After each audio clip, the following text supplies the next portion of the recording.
AP Konaseema జిల్లా ఇరుసుమండ గ్రామంలో ONGC బావి నుంచి గ్యాస్ బ్లోఅవుట్ అయింది. 100 అడుగుల వరకు గ్యాస్ ఎగిసిపడింది. గ్రామంలోకి గ్యాస్ వ్యాపించడంతో స్థానికులను సురక్షిత ప్రాంతాలకు తరలించారు అధికారులు.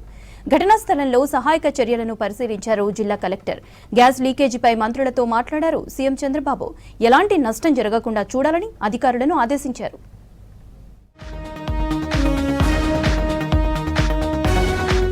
ఏపీ కోనసీమలో గ్యాస్ లీకేజ్ కలకలం రేపింది. రాజోలు నియోజకవర్గం మలికీపురం మండలం ఇరుసుమండ గ్రామంలో ఓఎన్జీసీ బావి నుంచి భారీగా గ్యాస్ లీక్ అయింది. బ్లౌట్ తరహాలో 100 అడుగుల వరకు గ్యాస్ ఎగిసిపడింది.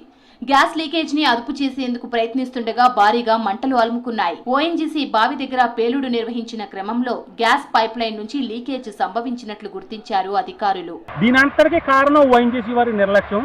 ఇది రిగ్ వేసి ఇంచుమించు 20 సంవత్సరాలు బ్లాక్ చేశారు. బ్లాక్ చేసిన తర్వాత ఇవాళ 20 సంవత్సరాల తర్వాత వచ్చి వాళ్ళు ఓపెన్ చేసి బాంబు బ్లాక్ చేయడం వల్ల మొత్తం ఈ బ్లోట్ జరిగి ఇవాళ 4-5 గ్రామాలంతా కూడా మొత్తం అన్ని ఊర్లో కూడా కమ్మేసిందండి. ఇప్పుడు ఓఎన్జీసీ డ్రిల్ సైట్ నుంచి గ్యాస్ లీకేజ్ పై ఆరా తీశారు సీఎం చంద్రబాబు.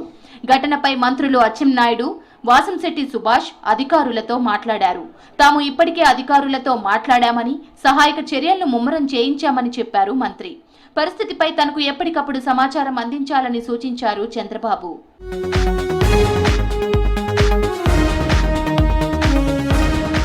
ఇరుసుమండ గ్రామంలో గ్యాస్ లీకేజ్ తో ఎలాంటి ప్రాణ నష్టం జరగకుండా చర్యలు తీసుకున్నామన్నారు కోనసీమ జిల్లా కలెక్టర్ మహేష్ కుమార్.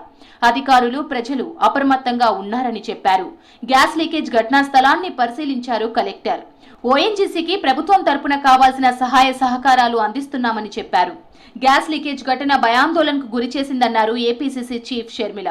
ఇది మరో బ్లోఅవుట్ కు దారితీసే అవకాశం ఉందని, ప్రభుత్వం ముందు జాగ్రత్తగా ప్రాణ నష్టం జరగకుండా చూడాలని సూచించారు. చుట్టుపక్కల గ్రామస్తులను సురక్షిత ప్రాంతాలకు తరలించాలన్నారు.